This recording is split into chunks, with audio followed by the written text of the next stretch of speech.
Actually state में आज wide spread rains जो हैं वो रिसीव हुई हैं और कोस्टल कर्नाटका में हाईएस्ट रेनफॉल जो है वो 18.4 मिलीमीटर्स है और ये सूल्या स्टेशन में ये रेनफॉल जो है वो रिसीव हुई है। धारवाड़ ऑब्जर्वेटरी में 54 मिलीमीटर जो है वो हाईएस्ट रेनफॉल है और बाकी सभी districts of north Karnataka have receive light to moderate rainfall.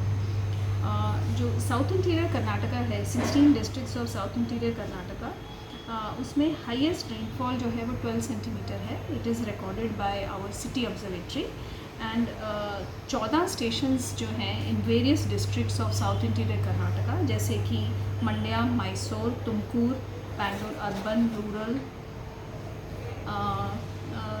Kodagu, इन सभी डिस्ट्रिक्ट्स में जो है हैवी रेनफॉल रिसीव हुई है।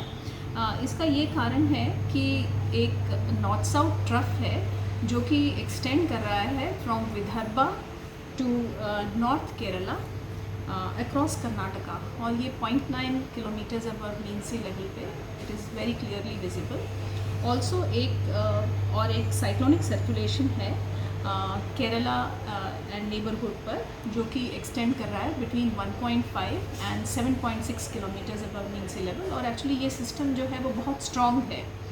सो ये आज भी परसिस्ट कर रहा है तो इसी की वजह से बारिश हो रही है। तो I am expecting coastal Karnataka में नेक्स्ट 2 दिन वाइड स्प्रेड रेन्स की संभावना है और उसमें कुछ जगहों पर अति भारी बारिश भी हो सकती है। नॉर्थ इंटीरियर कर्नाटका में भी 2 दिन में वाइड स्प्रेड रेनफॉल एक्सपेक्ट कर रहे हैं और साउथ इंटीरियर कर्नाटका में भी 2 दिन next 2 days that is 18th और 19th को वाइड स्प्रेड रेन्स हम एक्सपेक्ट कर रहे हैं और कुछ आइसोलेटेड जगह पर वेरी हैवी रेन भी हो सकता है।